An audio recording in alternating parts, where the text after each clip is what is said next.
वो गलती से एक ड्रैगन फ्लाई काट लेती है और अगले ही सेकंड उसकी उंगली से नुकीले कांटे निकलने लगते हैं। घबराकर वह तुरंत घाव को पानी से धोता है। असली मुसीबत अब शुरू होती है, क्योंकि जिस लड़के को ये कांटे चुभे थे वह वही बदमाश होता है जो हमेशा उसे परेशान करता रहता था। लड़का जल्दी से समझाने की कोशिश करता है कि यह उसकी गलती नहीं है, लेकिन उसके हाथ में निकले कांटे ही उसके खिलाफ सबूत बन जाते हैं। अब वह बड़ी मुसीबत में फंस चुका था। गुस्से से भरा बदमाश उसे सबक सिखाने का फैसला करता है। अगले ही पल रेत की बोरी जितना बड़ा मुक्का उसकी तरफ आता है, लेकिन तभी उस लड़के को लगता है कि बदमाश की हर हरकत बेहद धीमी हो गई है। वह आसानी से हमले से बच जाता है, मगर जैसे ही वह अपने ऊपर थोड़ा ज्यादा गर्व करने लगता है,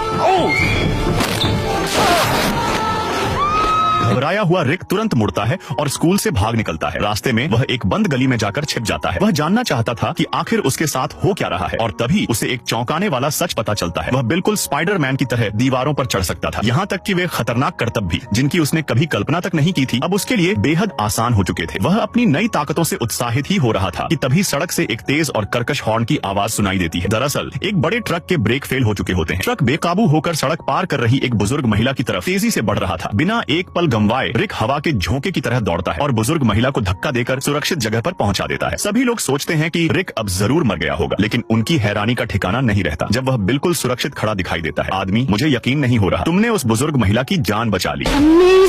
रिक मन ही मन सोचता है, अगर मैंने उन्हें नहीं बचाया होता तो उनकी जान चली जाती। और ज्यादा हंगामा होने से बचने के लिए वह तुरंत वहाँ से निकलकर घर पहुँच जाता है। घर पहुँचकर वह अपने परिवार को अपनी नई शक्तियों के बारे में बताता है। शुरुआत में उसके पिता उसकी बात पर बिल्कुल विश्वास नहीं करते। तब वे एक फल काटने वाला चाकू उठाते हैं और पूरी ताकत से उसकी तरफ मारते हैं, लेकिन चाकू का ब्लेड टेढ़ा हो जाता है और रिक को खरोंच तक नहीं आती। तभी उसके पिता को उसकी बात पर यकीन हो जाता है। कुछ समय बाद उसके माता पिता उसे बैंक लेकर जाते हैं ताकि पैसे जमा कर सकें, लेकिन अचानक एक लुटेरा बैंक में घुस आता है। जैसे ही वह पैसे लूटता है, तुरंत भागने की कोशिश करता है, मगर उसे पता चलता है कि बैंक का मुख्य दरवाजा खुल ही नहीं रहा। यह देखकर रिक तुरंत दरवाजा खोल देता है। उसे लगता है कि ऐसा करने से बाकी लोग सुरक्षित रहेंगे, लेकिन जैसे ही लुटेरा बाहर निकलता है, वह गोली चलाकर उसके पिता को घायल कर देता है। यह घटना रिक को अंदर तक झकझोर देती है। उसे अपने फैसले पर गहरा पछतावा होने लगता है। वह सोचता है कि अगर उसने उस लुटेरे को जाने नहीं दिया होता तो उसके पिता घायल नहीं होते। इसी अपराध बोध के कारण वह अपनी शक्तियों का इस्तेमाल शहर की रक्षा करने के लिए करने का फैसला करता है। कुछ समय बाद व्हील चेयर पर बैठा एक रहस्यमयी प्रोफेसर उसके सामने आता है। वह रिक को एक खास अकादमी में शामिल होने का निमंत्रण देता है। अकादमी पहुंचकर रिक कई ऐसे लोगों को देखता है जिनके पास उसकी तरह अद्भुत शक्तियां थीं और उनकी ताकत भी लगभग उसके बराबर थी। फिर प्रोफेसर उसे बताता है कि अगर उसे एक सच्चा सुपर हीरो बनना है तो उसके पास अपनी पहचान वाला खास सूट होना चाहिए, ताकि लोग उसे देखते ही पहचान सकें। इसके बाद लगातार 7 दिन और 7 रातों तक मेहनत करके एक शानदार ड्रैगन फ्लाई मैन सूट तैयार किया जाता है, और फिर जब भी रात होती है, रिक ड्रैगन फ्लाई मैन में बदल जाता है और मुसीबत में फंसे लोगों की मदद करने निकल पड़ता है। वह शहर का नया